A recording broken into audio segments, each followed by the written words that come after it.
This is the Inkpulp podcast. This is the Inkpulp podcast. Comics, hip hop, life.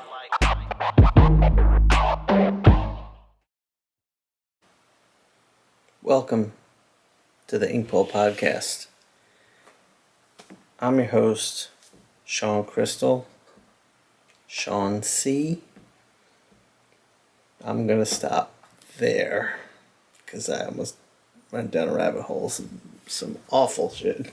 You would have clowned on me so much. Today on my podcast, I have Adisa from the Bishop Chronicles. He's also on the Farside Network. I met him through DJ Mike Realm and Booty Brown, and we've spoken a few times through text and through the phone, and I think we're kind of on the same wavelength. I'm gonna actually record with him tomorrow. I'm recording this intro ahead of time because I've got a story to tell. Listen up, I got a story to tell. So, and I think it's going to tie into what Adisa and I will probably talk about, because he is a big practitioner of yoga, meditation. He practices martial arts and chess, but I think there's some overlap in thinking and philosophies and ways we try to live our life, and yoga being one of them. So that's what my story is about.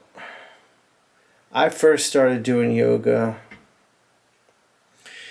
When I really first started, was probably almost 18 years ago, and I liked it from the jump. My wife got me. I think it was for Hanukkah one year. I think it was 4 classes at a hot yoga studio. And I went and did them and loved them. And then I joined a local gym that had some yoga classes, and I loved it. And for probably a solid year, it was the only exercise I did. And then we moved.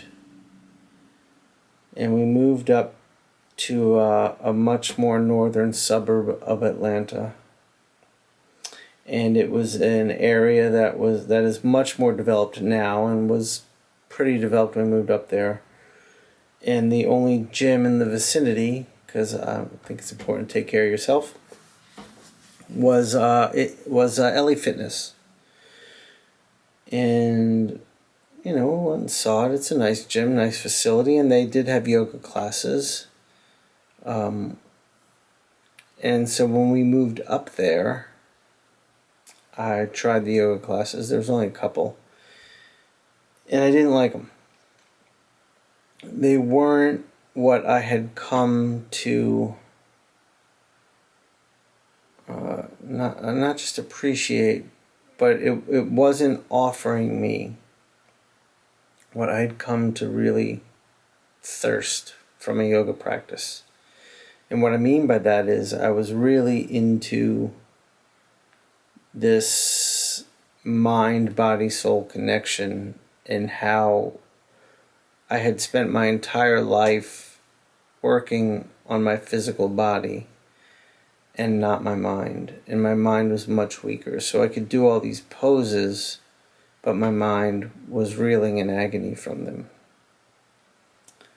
So, and also the classes were in a giant gymnasium, and it was never heated. I think heat is essential. Why? Because it purifies you. You sweat a lot and you cleanse yourself. The heat makes your muscles more limber. And there's a meditative quality to dealing with extreme temperatures while practicing. So that was part of it. And there was a great teacher there, not at the LA Fitness by me, but one that was close to me. just not as close. And I loved her class. And their studio was a little smaller, and it was very crowded, so it did feel warmer. And that was on Sundays. But very quickly, my life just got busy, not an excuse, but I didn't love it, so there's nothing really calling me to it. So I just used the gym as a gym, and I stopped yoga for a few years. And then when I was teaching college, there was a college gym, and they hired a woman to come in and offer yoga classes. So I went in, and she was amazing. She was everything I'd come to love. And I convinced some of my teacher friends who were active to come with me. We had a great time, and I think it was like a Thursday evening class, and I scheduled my classes around it so I could always go, and we went. And for a good year, we practiced with her and loved it. And I had never had a good mat. I had got like... Sorry. It's the day after Thanksgiving. I ate so much crap yesterday, and I drank like a bottle of wine, and I had a healthy dose edible. I got up early this morning, and I went for a run, and I went farther than I normally go because I didn't want to run, and I said, now that you've said that, guess what, Sean? You're going harder today. So I'm just fucking tired. Excuse me, I'm sorry. Back to the story. Rewind. So I'd never had a good yoga mat. I got a $15 one when I started, and I was like, oh, this is what a yoga mat is. I didn't know what the difference was. And this is a while ago. You know, now there's a whole market for yoga mats. This is before that. And my teacher had this red mat, and it had these like thin like strands of plastic running through them. So it gave it a lot of strength, a lot of muscle. And it was made of a material. Oh, God damn, take a nap, motherfucker. I will after this. We're gonna get through this. We're gonna do this. And it was non-stick. I mean, it was sticky. Like, I didn't slip around on it when I got sweaty. And I didn't know that was a thing. I mean, I slipped around on my mat quite a bit, but I was like, that's just what yoga is. So, and this, you know, they were like $80, and I was like, oh man, I remember telling her, like, I'd love to get one. I need to get one. It's a bit of a cost, but I need to make it happen. So, next week I come in, and she gives me one. Same mat as hers, Jade yoga mat. And that changed everything. Now I had a really good mat, and I practiced on that mat for a while. She stopped teaching there around the time a Lifetime Fitness opened up by my house. And we went and toured that, and Lifetime is just, I mean, it's the most luxurious. I'm sure, like, I know Equinox is the most luxurious, but Lifetime, it's ridiculous how luxurious it is. It's insane. It's ridiculous. But they had a yoga studio in Lifetime. It was a room just for practicing yoga with a temperature-controlled environment so they could have hot yoga. And I was excited. I was like, I'm going to get back to yoga on a more regular basis than once a week. So I went into my first class, and this teacher walks in. And I recognized her immediately. She was the teacher from LA Fitness years before that I liked. And I took my first class with her. And I had a blast. And I had this good yoga mat. I had a great practice. And that was a solid, almost a decade ago probably, maybe 8-10 years ago. And I still take classes with her regularly. She's been a part of my life for a very long time. And that's Pam. I also took other yoga classes, and I met another very important figure in my yoga practice, Megan. And Megan taught a yoga class like I had never seen. I'd never taken. It was power yoga, but it was very focused on breath and mind, body, soul connection. And I'd never seen a person be able to use their own energy to help you reach down into yourself to find strength in your mind, in your body, you just didn't know you had. I just remember, like, during the hardest, because the classes are kind of like, you warm up, they get harder, harder, harder. You hit a peak at about 75% through the class, like 45 minutes, and then you drop down to a surrender portion of your practice, and then you meditate. And I remember as she's getting to the peak, I mean, you're working like crazy. You're sweating. You've exerted all your energy at this point. And she would, like, crouch down in the middle of the room. And she would say these motivational things, but it wasn't what she was saying. It was like she was like this bomb. She would crouch down. I remember she'd do this with her hands, like, getting you to hold, and she would just, like, through the room. And she was fucking amazing, life changer. And I've had a bunch of great yoga teachers since then, and I miss them all. I don't, right now I've got a couple, and they're really great, but I miss Nicole, I miss Allison. But let me rewind. I'm getting way off track. This is about the mat. So after I started getting back into yoga on a regular basis with these teachers in a hot studio, I started, like, I'm going to get it. It was hot. I was slipping around a lot, sweating you sweat a ton. And I drink a lot of water, so I was just cleansing my body out. And I was like, I need a better mat, one that won't slip. I tried a towel top mat. I tried all these mats, and I hate Lululemon. I fucking hate Lululemon. They're a corporation. They are everything yoga isn't is what Lululemon is, and I hate it. And I just avoided it. And then I remember I tried. My teacher Nicole had a Lululemon mat. And I forgot my mat one day, and she was like, you can use mine. So I used it, and god damn if that shit didn't just lock you in. There was no slipping and sliding with that. So fuck. I got a Lululemon mat, and I just stuck with Lululemon mats from then on.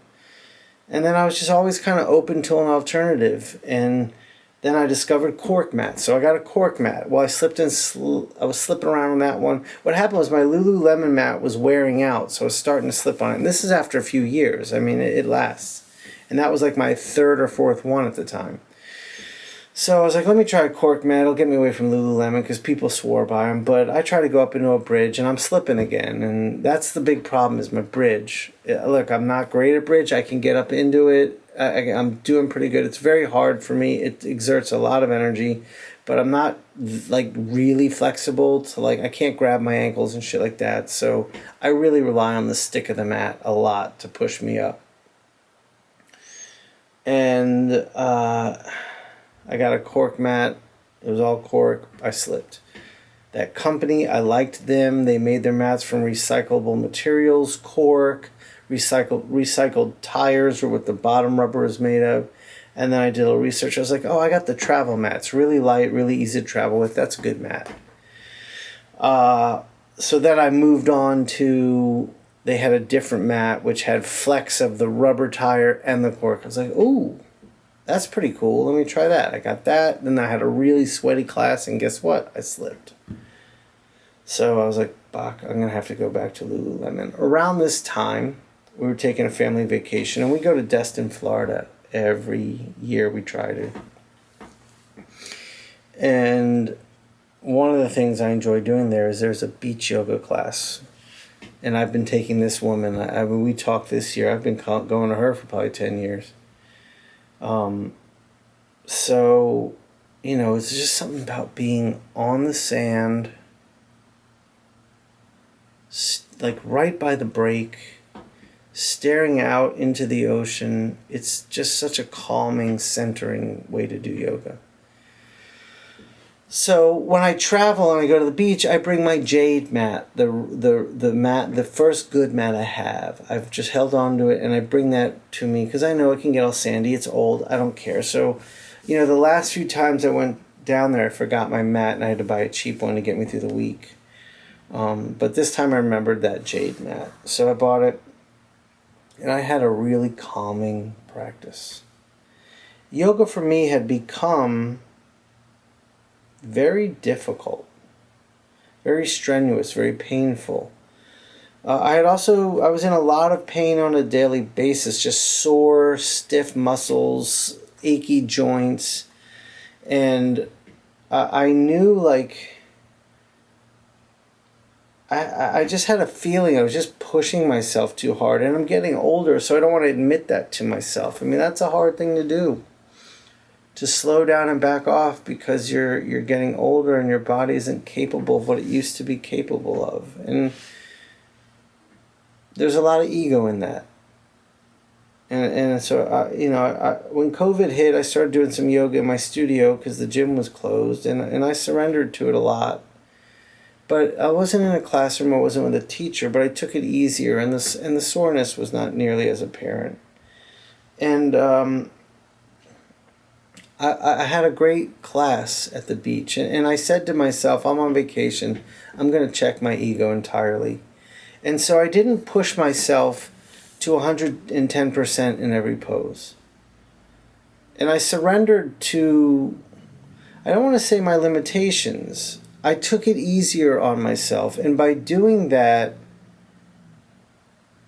what I was doing by pushing myself was I was more interested in my body and what it was getting out of that. And by doing that, yoga was like very constricting.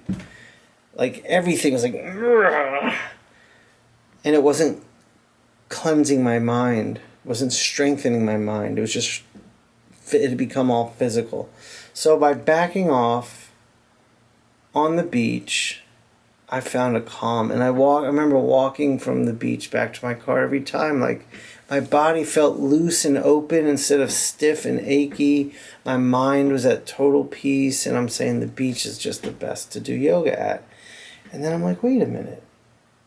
I was back on that mat. What did that mean? I was on my first mat, and what it meant to me was I was getting back to the root of my practice, when I fell in love with it, and when I didn't have an ego because I'd been doing it for so long, and was worried, like, am I looking like I've been doing it for long in front of this whole class? And so when I got back home, I checked that last cork mat, put that in the closet with my mat museum. And I started taking that jade back to class. And I backed off myself a lot. And I found I was strengthening my mind better, and not damaging my body by doing so. And getting back on that mat brought me back to a place I needed to be reminded of. And I think that's something that I'm really thinking about in life. Like right now, I'm in this phase where I'm really getting back to the roots of myself, in my art, in my yoga practice, in my daily joy. I was a very happy person until adulthood, and I had that like hardness. Just being an adult, it's kind of hard, and then having kids, and went through that depression and all that. So that mat just took me back to a place, and now I'm applying that all over my life. My art, I'm getting back to my roots. I'm bringing graffiti back into it. I'm now working on hip-hop projects with, like, the Far Side, and like, I've always loved hip-hop, but I used to just draw, like, I was a hip-hop artist, and then, like, life happened, and I was a college professor and a comic book artist, but that, like, I still listened to hip-hop, but it was like, here was my artwork and here was my hip-hop, and they were just not together anymore when they used to be kind of one. So I'm getting back to that. I want to get into galleries. I got all kinds of shit I'm doing. I'm messing with graffiti again. And so this one practice of sitting on a beach on this old yoga mat reminded me of so many things and taught me a lot about myself. So now I'm just exploring that on my own. And I'm telling you this story because I'm wondering if you could benefit from the same thing. I'll probably bring this up when talking to Adisa, maybe. And maybe the podcast will talk about this too. I don't know. But I feel good. I feel charged and energized and excited again. I haven't felt that in a long time. So enjoy this episode. Thanks for listening to my little story. Like, subscribe, comment on YouTube. Follow me at Inkpulp across all social media. Instagram, Facebook, Twitter. I got a TikTok page. I still haven't found how I'm going to use that. I don't know. I'm figuring it out. Anyways, thank you for your time. Thank you for being involved in whatever way you're involved in. And enjoy. Peace. Yeah. We're starting good. All right, cool. We're going. All right, so you asked me if I ever heard of the Skinny Boys, and I said no. Yeah, the Skinny Boys, to me, were one of the hardest rap groups of their times, which would have been the late 80s. And they were definitely, their beatbox was, in my opinion, the best beatbox of all time. So, unfortunately, they had the name the Skinny Boys, and I think that actually ruined them. Like, if they would have been called anything else but that, it would have worked. But because they went for the Skinny Boys, I think, like, mentally, people just gimmicked them. But, like a play on the Fat Boys. Yeah, dude, they were devastating. They had a song called, I think one was just called Jock Box, but the one that was like the two most devastating was Rip the Cut, bro. Rip the Cut. Yeah. Devastating. All right, and there's another one. There's another one that I don't remember, but it's live. It's alive, like they're on stage and the crowd is going bonkers. And it's like, it encapsulates everything that made that era of hip hop dope. You know what I mean? But I heard Shaquille O'Neal talking on Gilly's podcast, and him and Wallow were going back and forth, testing each other on old school hip hop. And Shaquille O'Neal used the Skinny Boys as a trick question. Shit. It was pretty dope, dude. Were they Bay Area boys? Nah, they were like, I think they were from Connecticut or something. Oh shit. I gotta dude, Rip the Cut will still tear a party apart. And that live song, I don't remember what it's called, but it's on their first album. It's ridiculous. I'll check it. Look, I will put my hip hop knowledge against just about anyone until I started listening to your podcast and talking to you. That's hilarious. Cheers, my good man. Thank you. I try. I'm just a nerd. It's not really like... I am too. I thought I went deep, but I think I'm going to find out today I don't go nearly as deep as you. I think you do. You know what it is? We all have our areas of strength, right? And where we really know what we know, and we saw what we saw. So no one can take that from you. You know what I mean? That's true. Like I just happened to get in really early on a high level in terms of what I was able to see. And a lot of what I was able to see wasn't my plan. It's just like, this guy's like, hey, you want to come to this guy's house and make a beat? And I'm like, sure. And it's DJ Qbert. But DJ Qbert is no one at that time. You know what I mean? He's just a guy in San Francisco, and we're trying to make a track. You're like the Forrest Gump of hip hop. Yeah, that's what my boy told me. He goes, it's really weird, man. He's like, there's pictures of you with Eazy-E, and there's pictures of you with Tupac. Then you're hanging out with Wu-Tang Clan. He goes, that's weird. He's like, you're Forrest Gump. That's my boy Kamal. Shout out to Kamal. He said that, and you said that. So it must be becoming true. That speaks to your hustle a bit too, though. Yeah. Well, you know what it is? I loved hip hop from somewhere deep within my core of my soul to a point where I would just risk my life to see what it took to make it. And when I say make it, I don't mean be famous. I mean make the art. Right. I understand. You know what I'm saying? So I was like, oh, there's a guy named Qbert. I'm going to his house. Right? Somebody be like, yo, there's a house party tonight in Hunters Point. Boy, Hunters Point, you will get clapped right now in the area called Hunters Point in San Francisco. Violent crime is up 40% right now.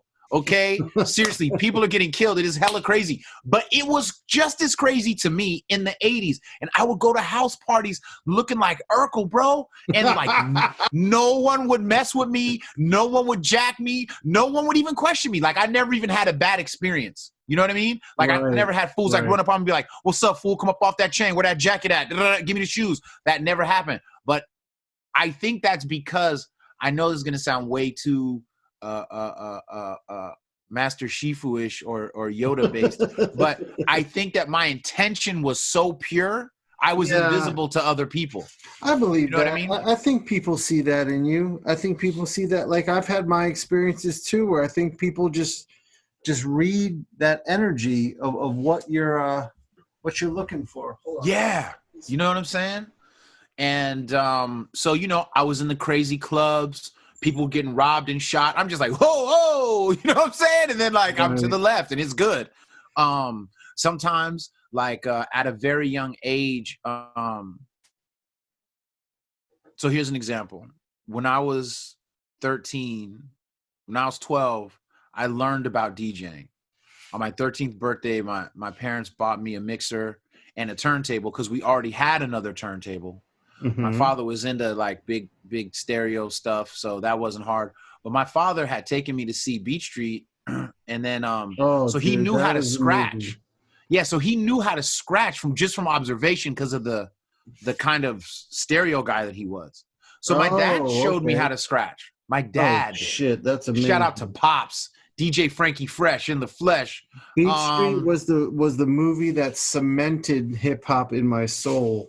Yeah, it was, yeah. You know what I'm saying? Like that was a no joke flick. So I went to school and there was this guy, this white kid, his name was Mark Spurlock. And he had a Walkman on. It was a brand new technology at the time. Yeah. And I was in Mr. Kong's class and I was like, hey, what are you listening to? And he was like, you don't know anything about this. And I was like, but what are you listening to? He was like, all right, listen. And it was some rap shit. And I was like, what is that? He's like, that's whatever. I was like, what do you know about hip hop? He was like, what do you know about hip hop? I was like, first of all, not a lot. I'm trying to figure it out. He was like, and so he was like, I was like, I've seen two turntables. He was like, do you know what a mixer is? He was testing me. And I was like, I passed enough. So he was like, I have all that equipment at my house. Come by. So I went to his house and he became my mentor. So that's when I went back to my parents. I was like, actually now I don't remember whether I had the turntables. Yeah. I knew what the scratching was, but me and him didn't really know each other like that. So then once it was like he was, when have you ever seen the Get Down, right? Yeah. So he was like my Grandmaster Flash. I would go to his house. We'd sit in his room. He was like, all right, these are the records. These are where I buy them. This is how it works. This is how you use the fader. Or you could use it like that. And then we would just be in his house forever, man. So it was me, him, and this dude named Ravi. We were like a quiet crew. So what happens is we were actually devastating for our time, like not even like being silly. We were nerds. So we were devastating. So I made a mixtape, gave it to my friend, and there was a bunch of dudes at my school. And they were like the jock, cool guy, thuggish type dudes. Yeah. And they were playing a mixtape. And a friend of mine walked by and he was like, oh, my boy's tape will destroy. You guys are trash. And they were like, what? And he was like, who's better than us? And he pointed to me. And they started laughing. And they were like, nah, he's not. He goes, yo, my mixtape's at home. He will kill you. So then they were like, one of the dudes called me. He was like, hey, what's up, fool? His name was Joe. I was like, what's up? And he was like, I heard you scratch. And I just looked at him and like, I just felt like a samurai, like my swords were on my hip. And I was like, yeah, like whatever, bro. You know what I mean? Like in any other situation, I would have been scared, but he was talking about scratching. I will kill you. I was like, yeah. And he was like, you want to battle? And I said, sure. With like, not even hesitating. And then he was like, for equipment. And now I had to pause because it wasn't that I didn't think I could beat him. I knew I could beat him, but I couldn't enforce the taking of the equipment. I was like, if you beat them, they're going to kick your ass and take your shit. You know what I mean? Like, it doesn't matter. So then I was like, I told my boy, I said, let me think about it. And then I talked to the other homies and they were like, nah, they're just going to beat us up and take our shit. So I was like, whatever. In the meantime, my friend Jamie took his mixtape to school or something and they heard it. And they were like, oh, he is better than us, actually. You know what I'm saying? Like, so what happens is after high school one day, I'm chilling at the bus stop, and the main dude, Joe, he was in the streets, and I was at the bus stop, and he pulls up on me bumping something crazy, and he knew that I knew Eazy-E though at that time because I had written about Eazy in the school paper, so he knew. Yeah, all right. So back up. This is what I want. So you started working in hip hop journalism at a young age. 17. And 1987. Were you freelance writing or were no? You nothing existed. Yourself? Nothing existed. Okay. So what happened was, I'm a nerd. My father raised me to love like African history and history in general, right? I knew a lot about Egyptology at a young age. Dating myself heavily, I went to the Tutankhamun museum tours in San Francisco and in New Orleans. I knew a lot. So when I fell in love with hip hop, I was like, I have to know everything. Like that's just kind of like how my brain works. So fast forward back to high school, I was a heavy binge drinker. To the point where sometimes like they had this thing. If you went to Oceana High School, you remember this thing called, what do they call it? They call it the dark locker. It was like a locker that anybody could use and put anything in. Right. And only the kids really knew about it. Right. And so I kept Brass Monkey in there. And so I would go to school, empty out. I would get a thing of juice in the morning, empty it out, fill it up with Brass Monkey, and I would sip Brass Monkey through the day. And then I'd go home. You know what I mean? And by the time I got home, the alcohol wouldn't be on my breath. You know what I mean? Like, you know. Right. And so I would do that during the week. And on the weekends, it was 40 ounces and more Brass Monkey, whatever. And so why am I telling you this? Oh, because it made me like not graduate high school. And so what happened is my counselor, Mr. King, was like, he calls me in his office one day and he's like, what's going on with your school right now? Are you really trying to go to college? He was a black dude, but he had a really strange voice that people laughed at all the time, but he was freaking brilliant. She's like, hey man, what's going on? You know what I'm saying? What's going on with your school right now? He talked like that. And then I was like, he was like, aren't you trying to go to college, man? You got to go to college. And I was like, yeah, I'm trying to go to college. He was like, what college you want to go to? And I was like, I'm trying to go to Hillman, sir. So Hillman is not a real college. Hillman is a college on television that's from the Cosby spinoff, A Different World. Yes. I was just trying to get a hold of Jasmine Guy. That was my goal. Or Marissa Tomei. Either one of them would have done. I just wanted to get there. And he fell out almost out of his chair when I said Hillman. Oh, he was like, what? He was like, that's not even a real school, boy. he was like, so he was like, look, he goes, look, the reason I called you into my office is because you're failing everything. But English, you have an A in English. Everything else you're failing. And I was like, I was proud of my English skills. So I was like, yes, I am an English dude. So then he was like, so I want you to write something for the Oceana Foghorn. And I was like, okay. But we were known, Oceana is in Pacifica, California, by the beach, very 90210-ish, to be frank with you. It's everything that people thought a California high school should be. You know, it's 2 blocks from the beach, you know what I'm saying? Surfers, whatever. This is like Bay Area, right? Right. You know what I'm saying? Yeah. Yes. So he's like, I want you to write. So we were the Oceana Sharks. We had a beast-ass wrestling team. Rest in peace.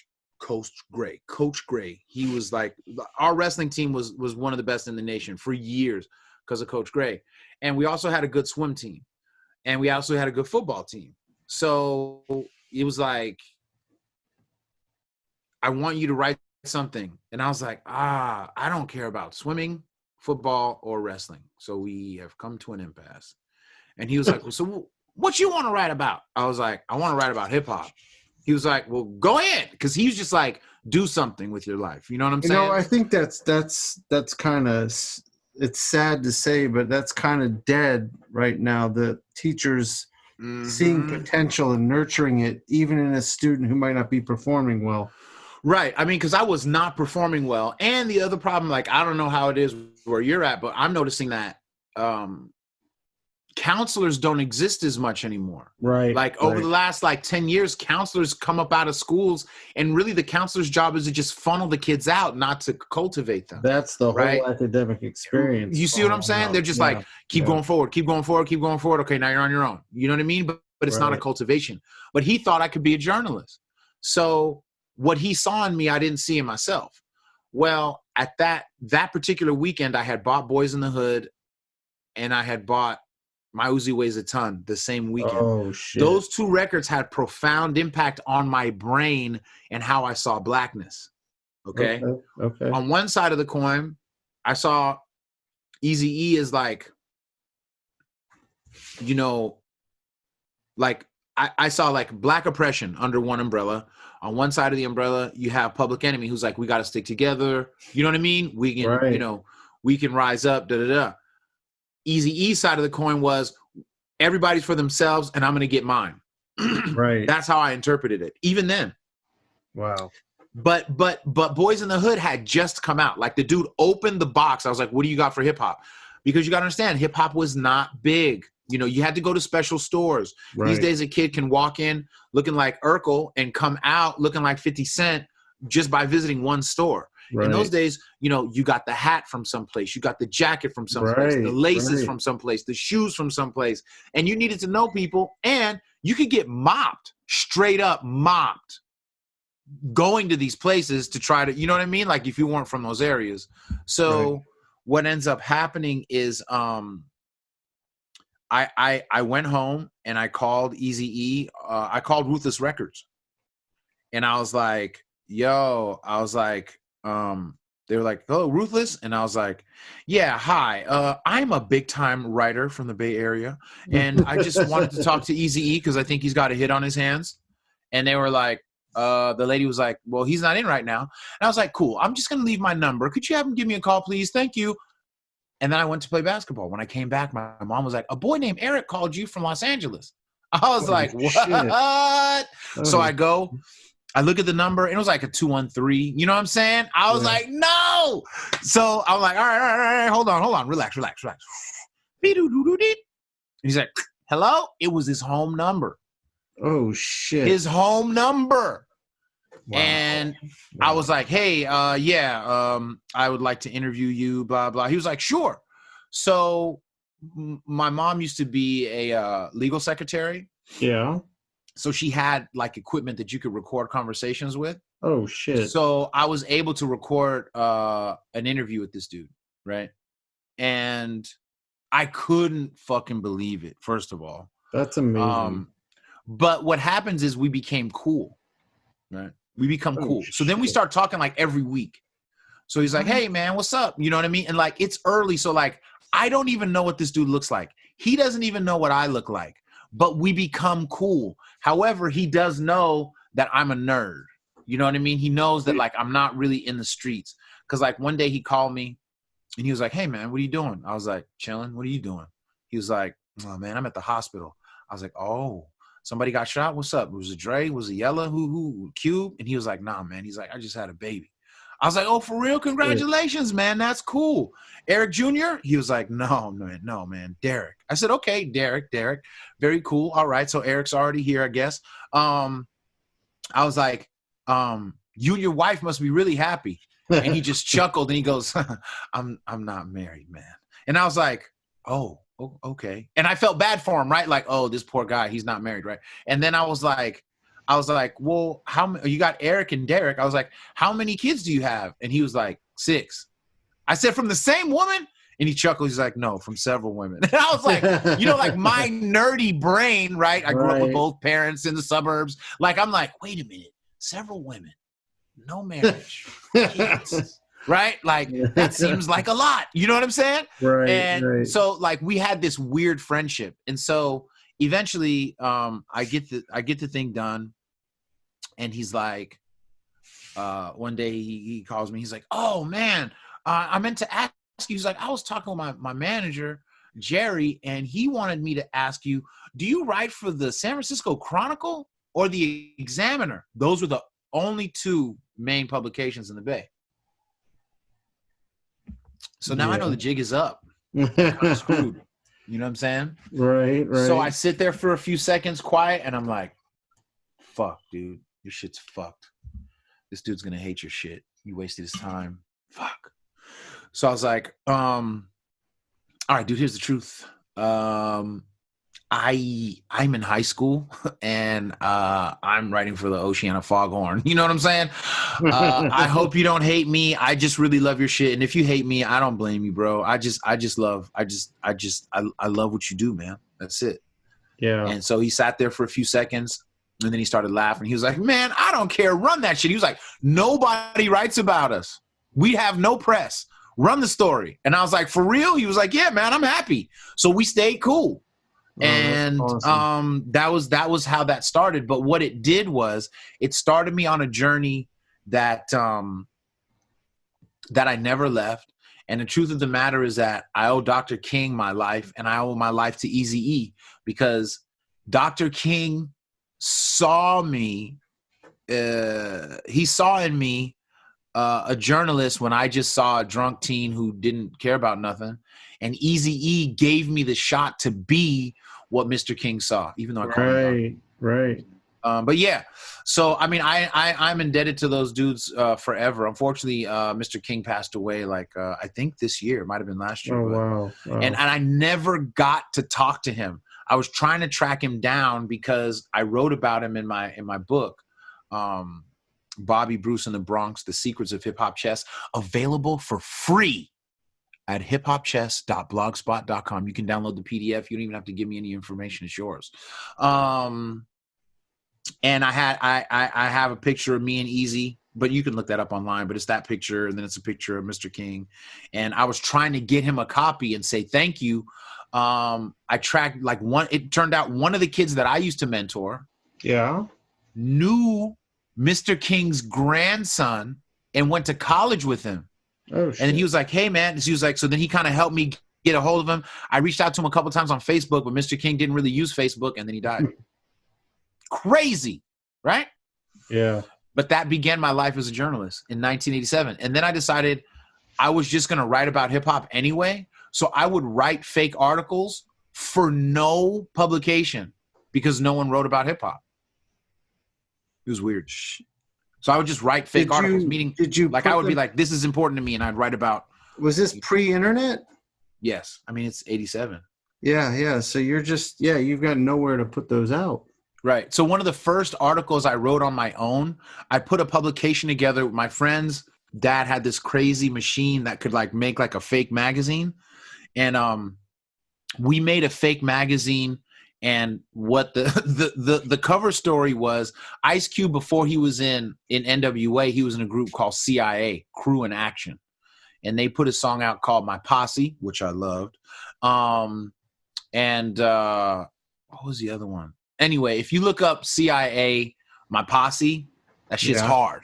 It was a dope track. But it was like Ice Cube was like the Beastie Boys, like the way that he rapped. He just screamed, Ice Cube, get busy, my girls get, it was this whole thing. Yeah. So anyway, I wrote this whole thing asking the question, now that Ice Cube was working with NWA, was CIA over? You know what I mean? And then I would write about other stuff. And these weren't even for real publication. We were just, me and my boy George, we made 2 issues of this thing that wasn't even a real magazine, writing about West Coast hip hop. So I would write about other random records that were out, do record reviews, but they never went anywhere because there was nowhere to publish them, and I didn't sell it. So, at some point, you start finding homes for your writings. Yeah. So what happens is, I around 1990. Around 1990, I also used to rap back in the day, and I was in a group called One Nation. So One Nation was a rap group of many different artists. So it was me, a guy at the time named 12 Gauge, who changed his name to AK Black. He was from Hunters Point, Double Rock. Nim and H2O, they had a group called FM20, and they were backed up by DJ Kubert, Mixmaster Mike, and DJ Apollo. Oh shit. Okay. And my DJ was DJ Disc, DISK, and he these were like murderous turntablists. I mean, like, there's no other word for them. Like, straight up, these dudes were the best DJs on the planet at the time, and probably still, in my opinion. Not kidding. I'll put them up against anybody. You know what I'm saying? If you want to go against these dudes, you could do it. The Bay Area had a really unique group of turntablists and Kubert, Mike. You know, Mike, for a while, he lived down the street from me. You know what I'm saying? And like, he went to Thornton because he didn't do very good in school either. So he went to Thornton, which was a school for like, you know, like, I don't remember what they called the schools back then, but it wasn't a good school to go to. Anyway, you know, so it was me, my FM20, AK Black, Joe was in my crew. So it was me, Joe, and a guy named Dion D Live, and Joe was Jay Fresh. And then there were some others, but we were like a crew of crews. You see what I'm saying? And we were called One Nation. Right. So there was a girl who lived down the street from me who moved down from Santa Rosa. And when her parents would leave, she would throw these crazy house parties. And I met Ray Love there. Ray Love was down with Tupac. And he was like, you remind me of my boy Tupac, because I was hella silly. And Tupac was very funny. And I was like, no kidding. And he was like, yeah. And so he was like, we should hang out. It was me, Ray Love, and DJ Dizzy. They were all part of One Nation. So it was kind of like we both have One Nation crews, like who was the real One Nation. But rather than have beef, we just thought it was funny and like we should find a way to do a show together, kind of a thing. Gotcha. So that goes on for like a year of just seeing them at the house parties. We talking hip hop shit, whatever. And then in the meantime, Public Enemy starts having a big impact on me. I meet Chuck D when I was 19. How did you meet Chuck D? So AK Black was going to San Francisco State. Chuck D was speaking there. And he was like, yo, I got the hookup. We can stay after the talk. So when everyone leaves, stay. So it was like me, DJ Disc, AK Black, FM20. I don't think Kubert was there. But anyway, after Chuck's talk, everybody leaves and we stayed put and we got to meet Chuck. So we met Chuck and there was a guy standing in front of me with a bunch of magazines hanging out of a bag, and it was The Source. Oh shit. And The Source was just a rumor. We're not a rumor. It was hard to find. Like, I only knew one person who had a copy of The Source, and that was Dan the Automator. I went to his house. So you knew Dan the Automator? Yeah. Damn, so dude. My friend was Dan the Automator's dancer. Dan would never remember me even being there. Like, I was completely insignificant. I would just go with my friend's house to my friend's house and sit in Dan's basement while he would make beats, and just that was it. I was just watching. And so this was the first time I had seen The Source outside of Dan's house. And I tapped the dude on the shoulder. I was like, hey. I said, where did you get those magazines? Because he had lots of them. You know what I mean? Like 15 of them in this bag. And he was like, excuse me. He was like, oh, I write for The Source. My name is James. His name was James Bernard. So in between this time, I know that name. Ray Love had introduced me to Tupac at a Digital Underground's record release party. When Digital Underground released the Sex Packets album, they had a record release party that was the craziest party of my life till this day.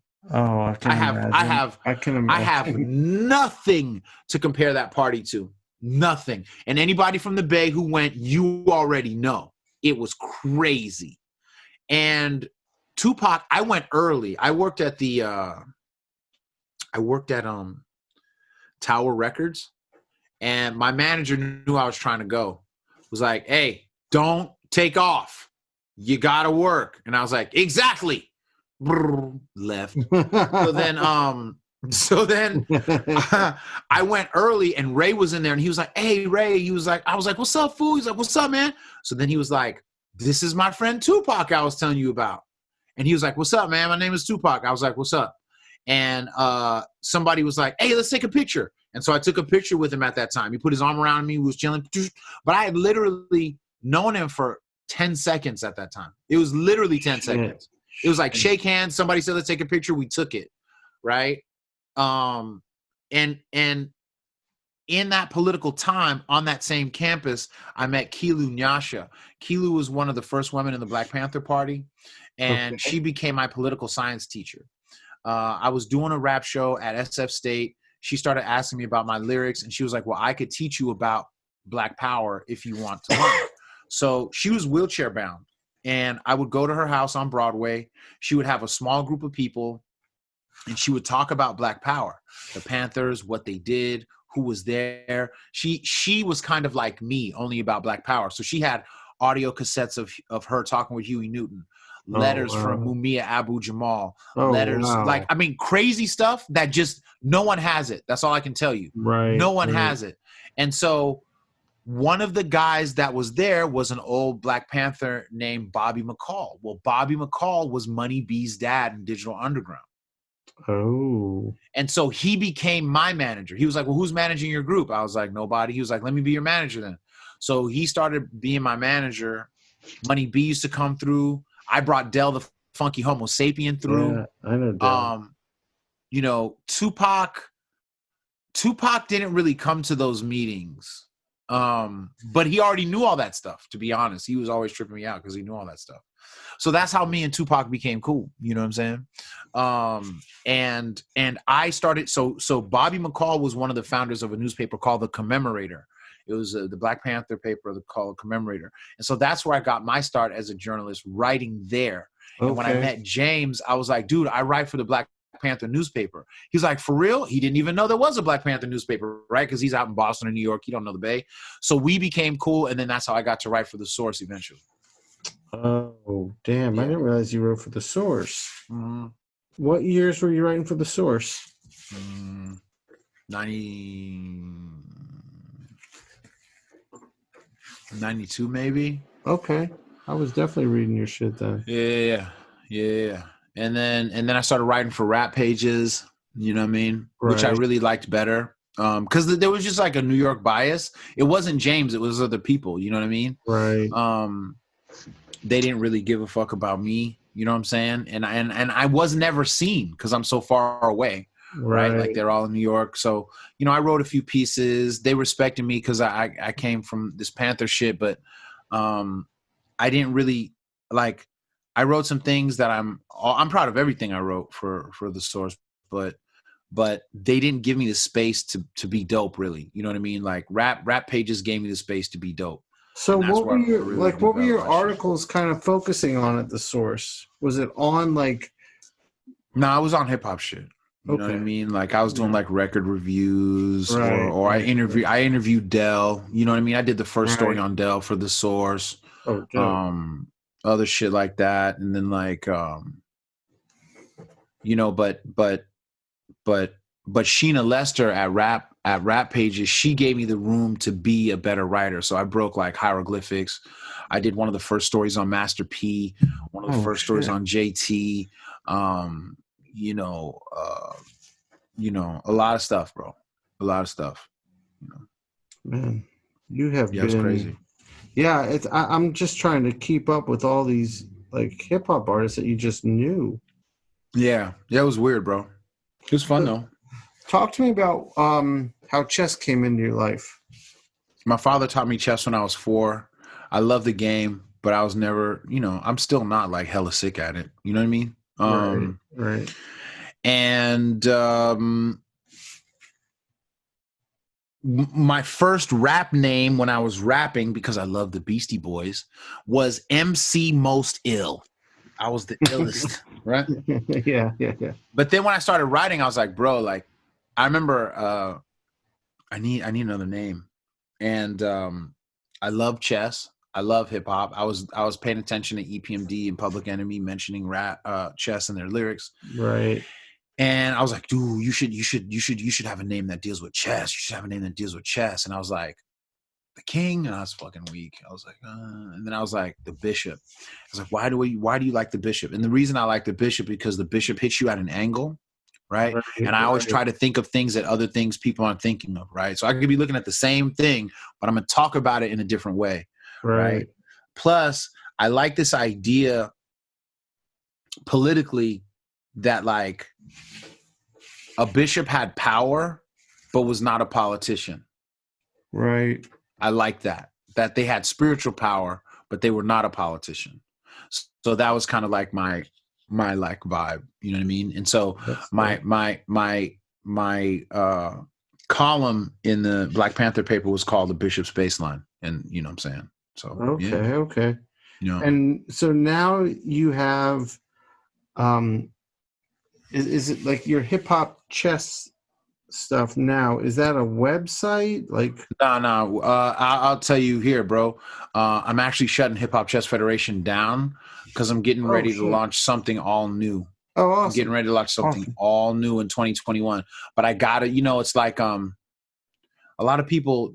I have a Bible near me. I could go grab it. But there's this one thing where one of the apostles is asking Jesus, like, how come he's not, tripping about, getting put on the cross and stuff. And he was like, well, I have to go away because somebody else is coming and they can't come until I go. And so I got to let Hip Hop Chess Federation go so I can bring this new shit that's going to be way harder. All right. That's dope. And what did you meet the RZA through chess or you met him and you connected on chess? Good question. The truth is, I met him because of Hip Hop Chess, but before that, I was friends with Jizza. Oh, okay. And I met Jizza. Hold on a second. Allergies are killing your boy right now. I met Jizza years before when he was on Cold Chillin' Records. He put out a single called Come Do Me, and he was performing at this club called One Up. And I was writing for the Black Panther paper. I went to One Up because I had hookups there, and we started vibing, and we became cool. And so this was, neither one of us even knew that the other person played chess or cared about it at all. Oh, okay. And that's the record that Pass the Bone was on, which was my jam. Yep, exactly. Right. So me and Jizza become cool. I remember him coming out, and one time he did a show, and his manager at the time was this dude named Mel Kwan. This is a funny ass story. So Mel Kwan was Jizza's manager, and he was a big dude. Like, especially for me, bro, like I was like 130, 40 pounds at that time. Like Mel Kwan was like big, like Debo big. And me and Jizza talked. He had a show, and then he was like, yo, can you help me get to the airport? And I was like, yeah, I can help you get to the airport. But I didn't have no car. So I called DJ Steph, rest in peace, and DJ Stace, because they lived in San Francisco, and I knew they had a car. And I was like, we could take Jizza to the airport. And they were like, cool. So crazily enough, on that day, it's storming crazy, like downpour. Yeah. So I go hook up with Stace and Steph. DJ Steph was one of the best female DJs of the Bay. She passed away not too long ago. And actually, that was painful. But and shout out to DJ Pamela Funksters, who also passed away not too long ago. And so me and Stace and Steph, Stace and Steph go to the hotel, and we're just kind of hanging out. We're talking, they're grabbing their bags. So then it's like, all right, you ready? It's like, yeah. And like, traffic is slow. You know what I mean? Like they're pressed for time. So like, all right, let's go. So Jizza, so Stace is afraid to drive. I think it was her car. And she was like, I'm afraid to drive because the front left tire is low. And I don't know if it's going to, you know what I'm saying? If it's going to hold up. Right. So you drive. I was like, I don't care. I'll drive. I'm cool. Whatever. So I get in the car. Jizza gets in the back seat. Steph gets in the back seat. Stace gets in the back seat. And Mel Kwan's going to sit up front because he's so damn big, right? Right. So Melquan throws the bags in the back. The car is started, right? I'm pressing on the gas, but I have the brake on, right? Right. And Melquan is getting into the car. He put one foot into the car, his left foot. And he was like halfway in the car. And Jizza was like, go, man, go. So I took my foot off. Oh, shit. Oh, shit. And the back, like the frame of the car, Yeah. just like blast Melquan in the back. Bah! And then I hit the brake, and then Melquan goes flying into the front door because it's open. Bah! Oh, and then he falls into the car, right? Bah! He kind of falls into the seat. And I'm like, yo, this dude's gonna beat the fuck out of me. Like, I know he's fucked up. And I just look at him and I'm just like, I'm really sorry. And he was like, man, fucking drive. He was so mad. And I kept waiting while driving to just get punched. I completely was like, at some point, like, is he going to punch me while we're driving? Is he going to punch me when they get the bags out? And then, you know what I'm saying? So I knew Jizza from that far back. The way that I met RZA was I started HHCF in 2006. I went to go be on the Wake Up Show, and it was Carmelita, my homegirl, Sway, and Tech, my big homies. And they were like, yo, you need to, I'd put a book out called Lyrical Swords Volume 2, West Side Rebellion. Yeah, Lyrical Swords Volume 2, West Side Rebellion. And then they were like, dude, you got to meet RZA. No, it was from the first one. Yeah, Hip Hop and Politics in the Mix, Lyrical Swords Volume 1, because they were in Lyrical Swords Volume 2. So they were like, dude, you need to meet RZA. I was like, all right, cool. They were trying to hook it up. I think Tech got me on the phone with RZA. Me and RZA clicked instantly, and that was that. And then he came to town one day, and somehow, this is how crazy life is, bro. There was a woman who worked on the Chappelle Show that somehow I knew, and she knew RZA, and she sent me a message, and she goes, RZA's going to be in San Francisco. You should go meet him. Fuck. I don't even remember her name, bro. I feel so bad because she was so cool, and you just kind of fall out of contact with people. Right. So right. I go, this is crazy. So again, it's storming. I go there, and it's at this place called the Commonwealth Club. The Commonwealth Club is like an upper crust place where they have high-end discussions on politics and culture. Mm-hmm. And there's a Q&A with RZA and some lady. So when I go, it's a downpour. I'm driving in horrible weather. And they're like, RZA's not having he's not doing any press. And there's a group of press people, like 10 people. And I see this lady, and I'm like, excuse me. I was like, could you do me a favor? And she was like, sure. And I was like, RZA's here, right? She was like, yes, but he's not doing interviews. I said, no, that's fine.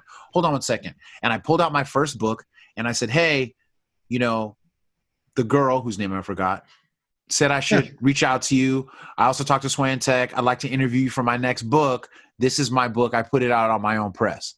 And I said, just please go give that to him and come back to me after you handed it to him.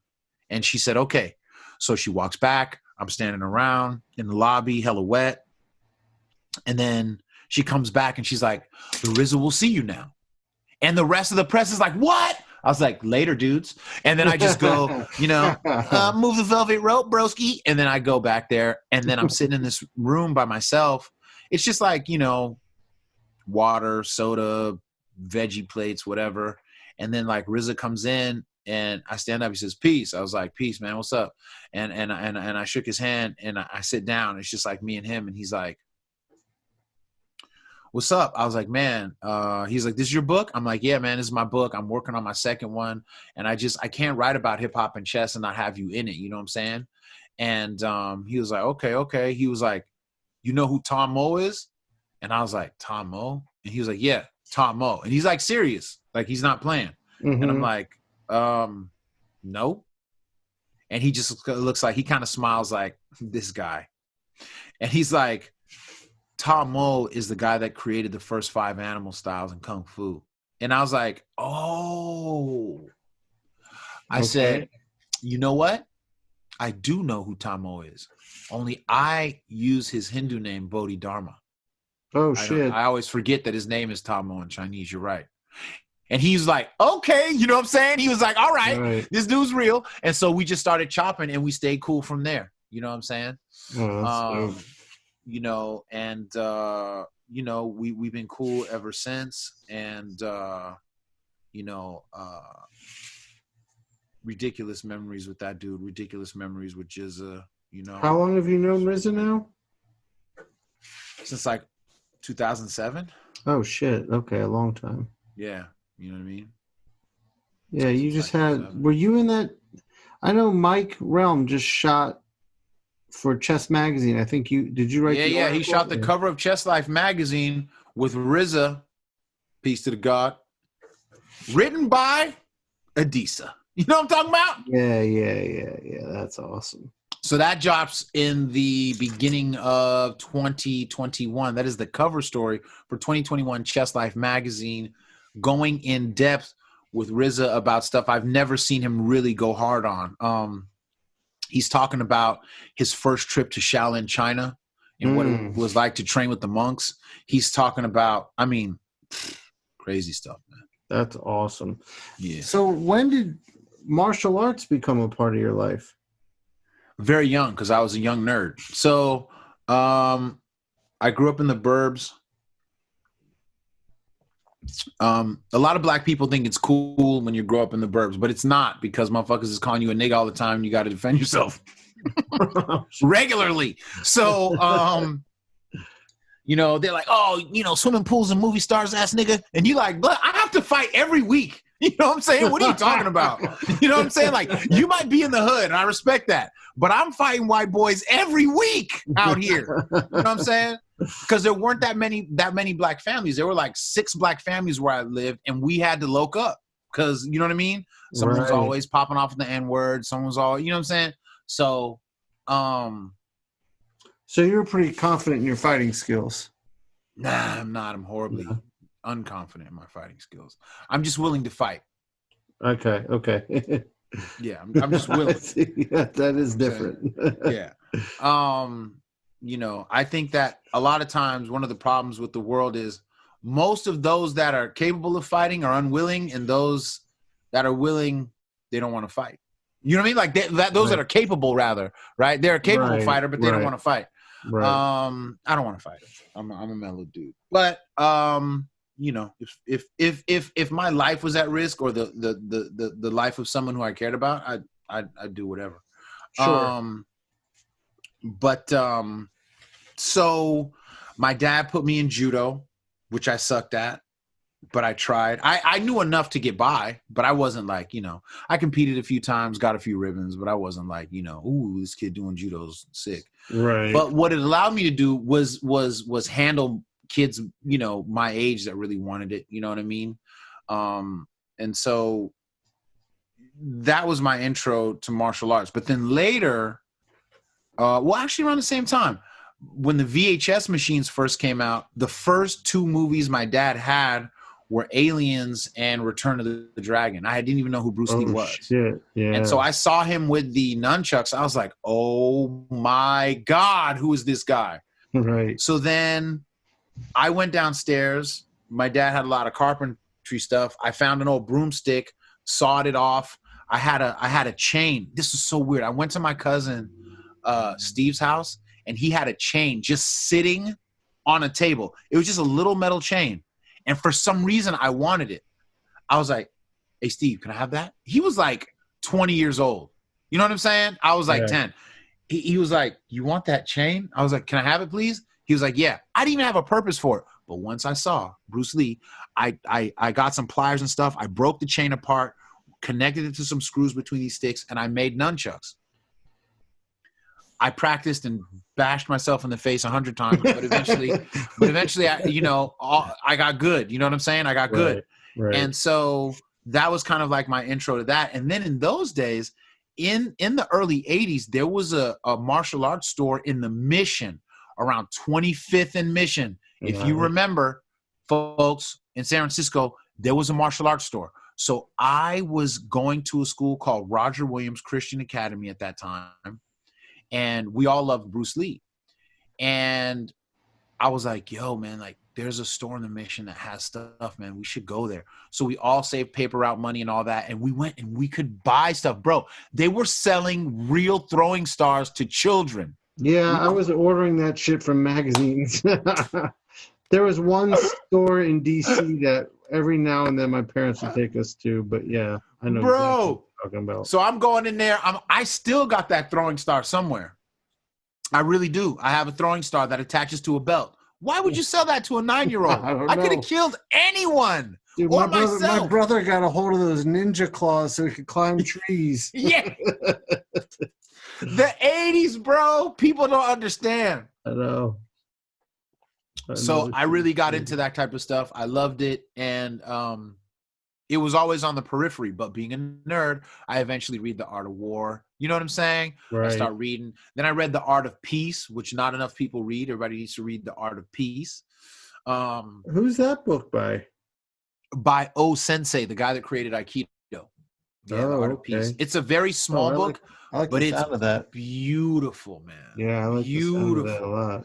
You know, and so I started getting into like reading like the Book of Five Rings by Miyamoto Musashi, and I just kind of fall into this whole thing, you know what I mean? And I just never really let go of it. So, you know, for me, hip hop, chess, and martial arts were never not connected. Right. They never were unconnected. They were always connected. You know? Yeah. So when you first heard Wu-Tang, you're like, this is what I've been waiting for. Yes, exactly. I was like, what? 36 Chambers, what? Kung Fu, what? You know what I mean? Like it was everything. It was everything. So when did like meditation and yoga come into practice for you? So that comes later. I start training jiu-jitsu with Ralph Gracie in Mountain View, and his cousin is Rickson Gracie. Everything you do, you like end up with like the best of. Yeah, by the grace of God. I still don't know what that is. I feel like God keeps giving me chances, right? Like he's like, here's Tupac. Oh, you don't want to do any songs. Oh, here's Ralph Gracie. You're not going to do MMA. Oh, here's, you know what I'm saying? Like, I'm just going to keep taking the blessings and trying to figure it out. So, so I'm training in Mountain View with Ralph Gracie. BJ Penn is there. Dave Camarillo is there. Like a lot of killers. Shout out to Kurt Osiander. Shout out to Luke. You know what I'm saying?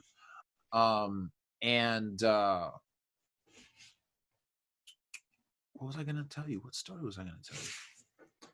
Gracie's. About your yoga? I asked about yoga. Oh, yeah. So Rickson Gracie has this documentary called Choke that anybody can watch on YouTube.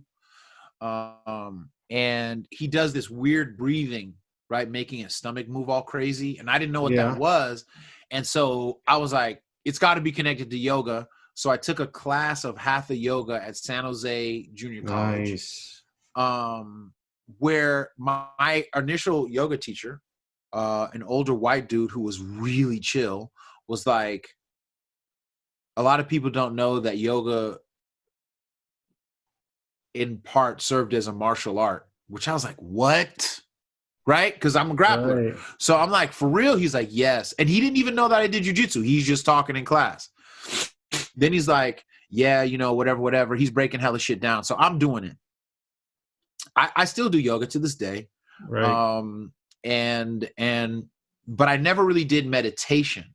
And so I worked at John O'Connell High School, and they got a grant from the David Lynch Foundation to teach transcendental meditation there to the students and the staff. Okay. So my teacher was a guy named Matthew August. Shout out to Matt August. He's a G. And he studied Kung Fu. He was from Long Island. And so he would teach me about Kung Fu and Tai Chi history, stuff that I've never seen before. But he brought books. He wasn't just talking, you know, pie in the sky type stuff. He would bring books about how styles were developed and stuff like that. I was already doing jiu-jitsu at that point. I think I was purple belt. I was blue. And he was my meditation teacher. And then one time Russell Brand actually came and did a group meditation with shit. like several schools at one time. And I met Russell Brand for like 3 seconds. Of course. But he was chill, dude. Yeah. I would love to interview Russell Brand. He's man. a big head too. Yeah, dude. You know what I mean? Like, so that's how I got into meditation. And then I started developing my own forms of meditation. Oh, shit. Like, Okay. so for instance, when I was doing yoga, I would meditate just in silence, like a Zen kind of meditation, just silencing myself, right? Right. But I didn't even know that was Zen meditation. I was just it was just the state that yoga put me in. Okay. So then fast forward, when I get to learning transcendental meditation, Matthew August is like, the purpose of yoga is to prepare you for meditation. And that made me understand all the times I was meditating after yoga, that was just the natural way I was supposed to be anyway. Right. That makes sense. Yes. Right. So then I developed my own form of meditation where, okay, so I don't even I call this heart meditation. Okay. So what you do is you lay on your back, you put your right hand, the palm of your right hand goes right on top of your belly button in the center. Okay. Yeah. Your left hand goes on your heart. Okay. And you lay still, you take a big breath, and you start to say your mantra. Your mantra is the word that, you use to connect with yourself. Okay. Right. Once you start to slow down, you will feel the pace of your heartbeat. And once you're aware of the pace of your heartbeat, you say your mantra to the pace of your heartbeat. Oh, okay. Okay. Bro, that'll take you places. Sense. That'll take you places. I could see that. See that. And so nobody taught me that. That was just something that I did. And I started having amazing interpersonal experiences to the point where I wrote 2 books on jiu-jitsu. All of those positions came from meditation. None of those things came from myself. Meaning, like, people have asked me, how come you're not writing another book on jiu-jitsu? Because meditation hasn't taught me anything about jiu-jitsu. I can't write it. Right. I have nothing to write. So I wrote a book called The Cloud Scroll, which you can get on a PDF online at ironhookebook.com. I'm sorry, ironhookebook.blogspot, because, I'm saying blogs. And then I wrote a second one several years later called The Cloud Scroll, but I didn't publish The Cloud Scroll, not for any particular reason, but then I had a near-death experience. And after I got out of the hospital, I was just determined to publish it because I didn't want to die with it sitting in my drive. What was the near-death experience? I contracted a thing called I had a bacterial infection that was causing me to bleed internally, but I didn't know it. Shit. And then I was like collapsing, like fainting, right? Not realizing I was bleeding out slowly over the course of like a month or so, maybe, they think. Yeah. And then one day I went and I took some tests because I was fainting. And I was fainting only when I would stand still. So, like, for instance, like one time I was using the restroom. I went to go wash my hands and my body just dropped, like, straight down. Wow. You know what I'm saying? And then as I almost hit the ground, like, my body was like, stand up. And I powered up almost if I was trying to jump into the sun, and I like bashed my head on the wall. You know what I mean? I kind of like dove diagonally into the wall. Right. Like, so I went to the hospital, and then the guy was like, yo, I think you have a slow bleed. He's like, I'll call you tomorrow. So then he called me the next morning. He was like, look, dude, you only have X amount of blood in your body, and like, you're about to not have enough blood for your body to function. Like, you're going to have a heart attack because your body doesn't have blood in it. And so he's like, I need you to come to the emergency right now.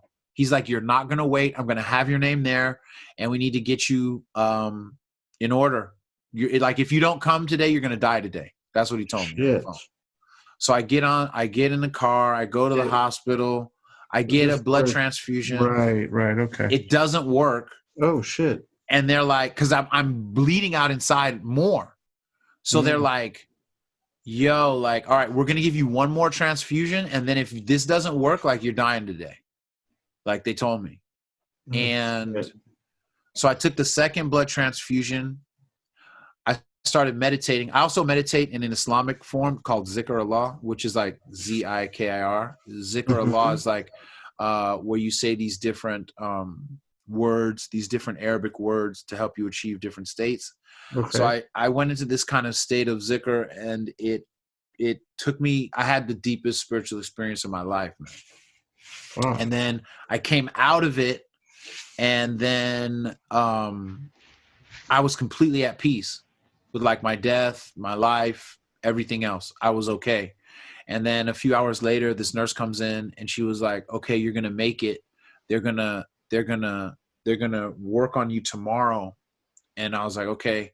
So then I fell asleep. And then the next day they put a scope down my throat into my stomach. Ooh. And they could see that I had all of these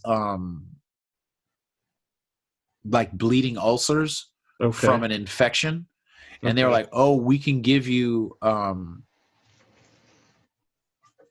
antibiotics for that.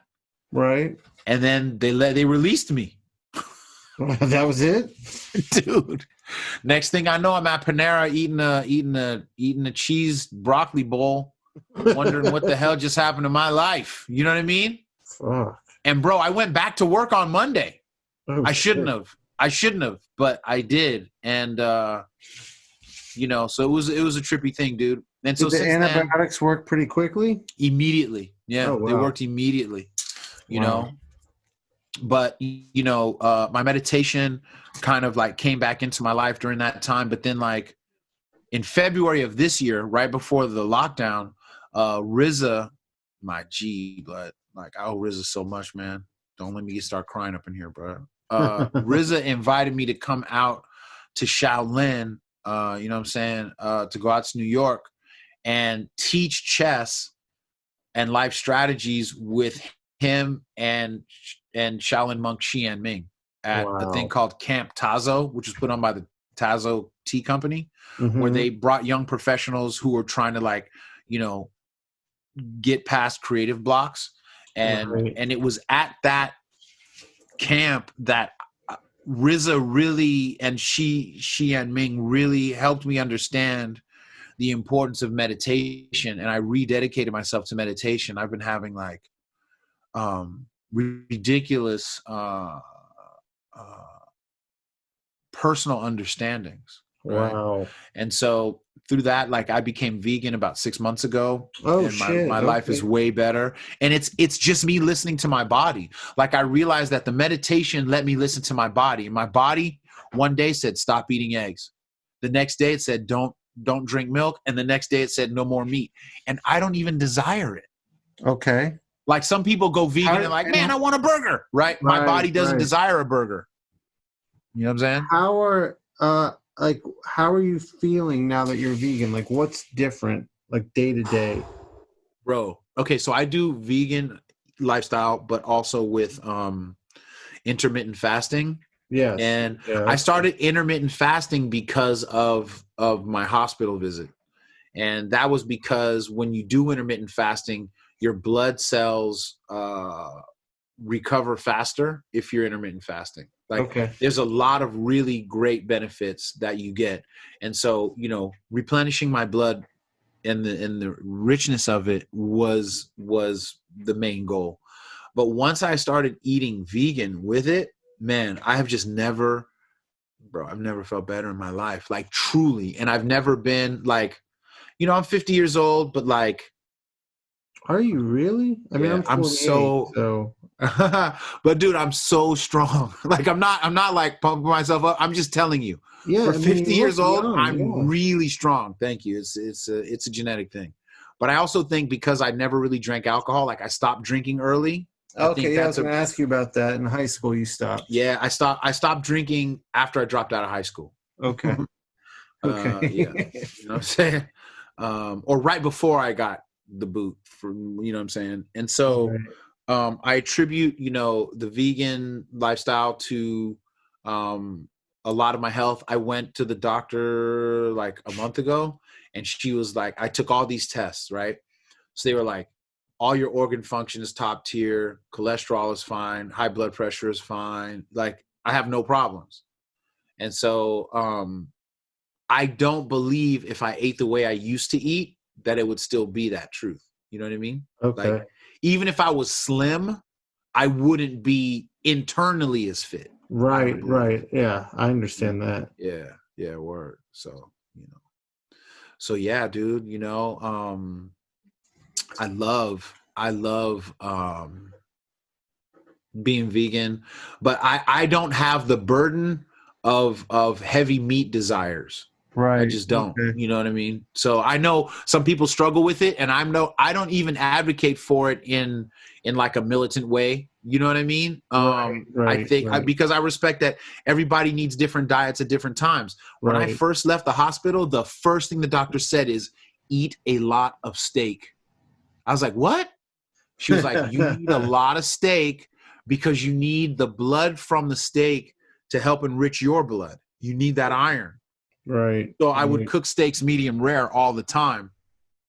So, there's people that have those kinds of deficiencies. And I know that there's, vegan supplements that you can take for iron. You know what I mean? Because I had to take them to enrich myself when I got out. I get it. Right, right.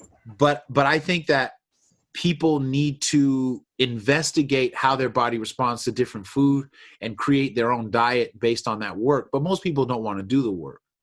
That's very true. They just don't, because it's not fun initially, and you don't feel the benefits of it initially. You know what I'm saying? Dude, you are so sick. This Spider-Man piece is off the chain, bro. Like, I don't know what I'm more jealous of, that you can do it or that you can do it while talking to somebody like it's nothing. Man, that's crazy. I couldn't draw that. If you gave me 10 years to draw that, I would die. Like, I would, you know what I'm saying? Like, you got to draw that. You have 10 years to draw that, or you're going to die. I would get killed because I would never pull that off. Just Spider-Man swinging in front of a Dr. Green Thumb neon. That is so cool. Thank you. That is so cool. Thank you. Yeah, I mean, as you know, it's funny as you're talking, like, one of the challenges I've had, I started doing this like art while podcasting thing when COVID hit, because my podcast used to be audio only. And then when COVID hit, it kind of made me rethink everything. And so I would get together with my friends and we'd all like jam and draw. And sometimes it'd be like, the drawing was at a good place when I started the podcast where I didn't need to turn on my art mind that intensely. You're just open. Right. Yeah. And then like sometimes like today, it's like I got to figure some shit out while we're talking and it gets a little challenging. Dude, I just got to say that is highly impressive, bro. That is highly impressive. Yeah, this is going to be a full painting when it's all done. Oh, man. So here's a question for you. Yes, sir. Yeah. So after my near-death experience, I wrote a book. It's called A Dead Man's Diary, the birth and death of Jason Parker. And Jason Parker was my birth name.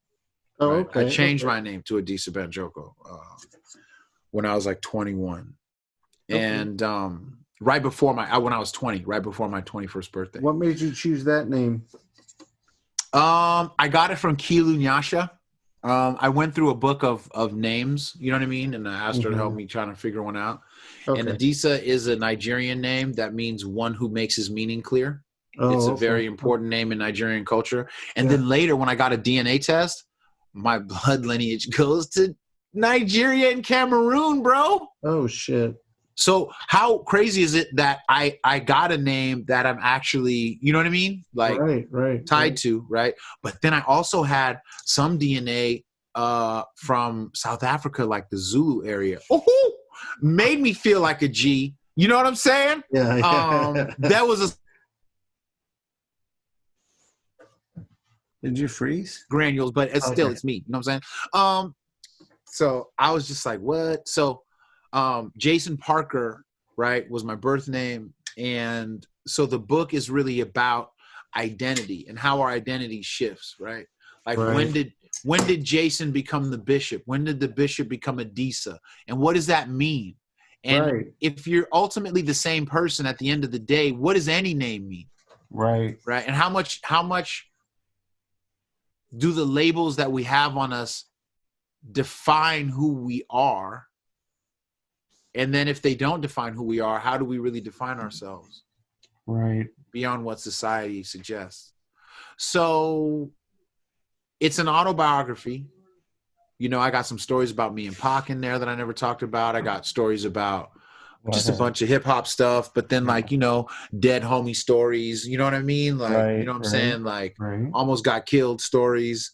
And you know, so, but my point is, my boy was saying I might try to make it like a graphic novel. He was like, dude, this would be great as a graphic novel. And I've heard people say that to me, but then one of my other big homies said you might think about doing just like an illustrated book. Right. What are your thoughts on that right now, given the way that the market is in you know, in publishing? Like, I don't have a lot of money, but I want to make this book. You know, publishing got hit pretty well. Comic book publishing got hit pretty hard with COVID. Yeah. You know what I mean? But what it did was it exploited some real deficiencies within the industry, not the medium.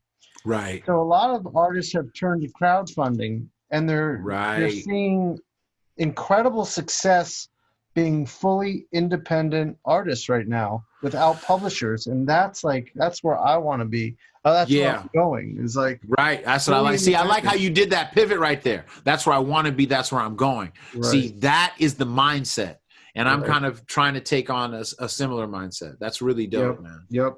That's really dope. I think it's a really fresh time to be putting out, you know, books, whether they're illustrated novels or if they're graphic novels or comics. I think, you know, crowdfunding is, people are finding a way to connect with their fans and their audience directly and getting rid of that middleman that gets in the way of like someone's the profit voice. And the creative, you know, thing. So like, you know, years ago, before I put Bobby Bruce and the Bronx, The Secrets of Hip Hop Chess out, and you can get it at hiphopchess.blogspot.com, or my other books on jiu-jitsu, The Cloud Scroll and The Iron Hook Scroll, at ironhookebook.blogspot.com for free PDF. We don't take no info from you. You know what I'm saying? I got a book offer from a publisher in London. And the lady was like, yo, we want to do this hip hop and chess book with you. What do you think? Blah, blah, blah. And I was like, look, the book's almost done. So that's cool. I said, the question is, I need control over the cover art, because all of their covers were trash. Yeah, and I was like, I need you to let me choose the cover art. And they were like, well, we have a new person who's going to be doing our designs. And I was like, nah, but I was like, nah. All the shit you talking about is trash. Like, those were trash covers, man. And I'm not going to say the name of the publisher because I don't want to make him feel disrespected, but no. You know what I'm saying? Like, yeah, that's what I'm talking about. Getting rid of those people from the creative process. Yeah, man. I was like, you're calling me. The only reason you know who I am is because I know what I'm doing. That's why you're calling me. Right. Because you know that I know what I'm doing. So I need you to trust me on this cover thing, because we all say don't judge a book by its cover, but we all do. So I need you to let me make sure that this cover is what it needs to be. And she was like, oh, I don't think we could do that. And I was like, West Side, I was just out. That was smart. Yeah, dude. Got to protect our stuff, man. So I think I want to do an illustrated book. Shout out to Hannibal Taboo, by the way, because he's the guy that told me to do an illustrated book. He's one of my, he's the first Black dude in the comic world that I really knew existed, and he's had an incredible career. I need to hook you guys up, like, not kidding. Okay. I was telling him about you the last time that we spoke, because I was like, yeah, you guys need to know each other. You know what I mean? Yeah, link us up. Yeah, totally. Yeah, I'll connect you, man. I'll totally connect you. So what's your diet like these days? What are you eating? I eat pretty clean about 80% of my day. I wake up and I have like a RX bar, and I hit the gym. Yeah. And then for lunch I've been eating pecan butter, like just How pecans. is that? I've never had that. Oh, I've had man. almond butter. I've never, dude. If I had pecan butter, I may not come back. That's Like, my that favorite. sounds really good. Yeah, that. I love that shit. That shit is so good, and no sugar in it. Like just straight pecans and salt. Dog, And I'm in. So I have that, and then I have berries every day with it. Yeah. And that's usually my lunch. I drink a coconut water after the gym, and then I have an afternoon snack of dried apricots. Dude, you're living the proper life, bro. I'm trying to live like you. What am I? Why am I even mentioning? Well, it's going to turn. It's going to turn. Let me finish. So I have the dried apricots. I have nuts. Sometimes pistachios, sometimes cashews. And I also have these things that my friend turned me on to called tiger nuts. Wow. They are a berry that's dried, but they're the consistency of, I mean, they're somewhere between a really hard dried fruit and a nut. They're a little bit chewy and very fibrous. They're really healthy for you. And they're naturally sweet. Wow. They're pretty interesting. Okay. Now, if you soak them in water, they get soft overnight. I have not messed with that yet. Oh, okay. Interesting. So that's that. Then I go home, and for dinner, it's pretty much, I cook for us.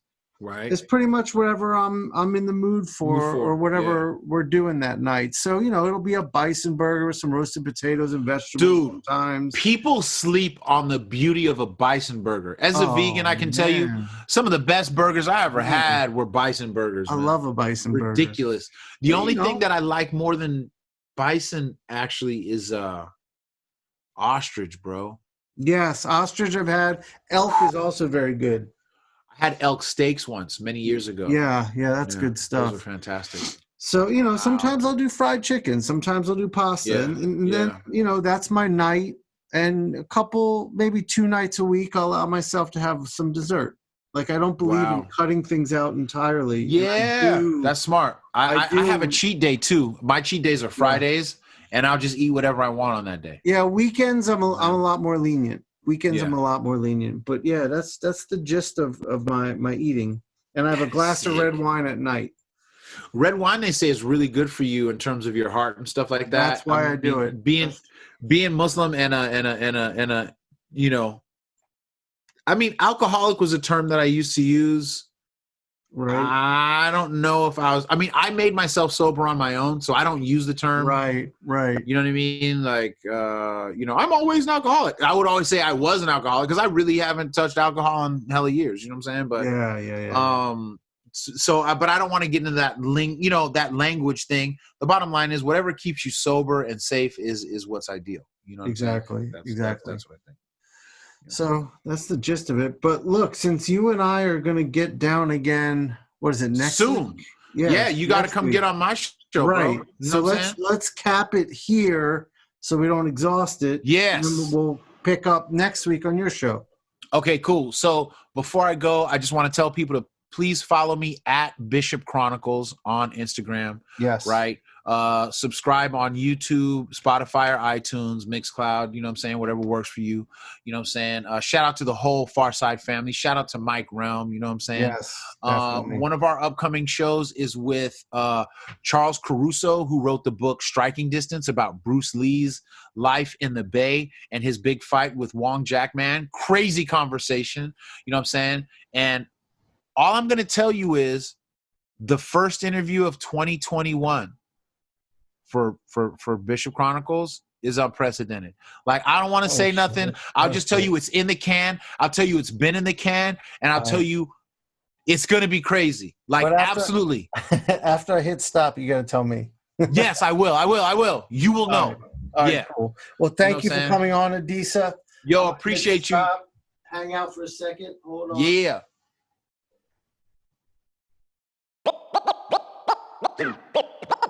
This is the Inkpulp podcast. This is the Inkpulp podcast. Comics, hip hop,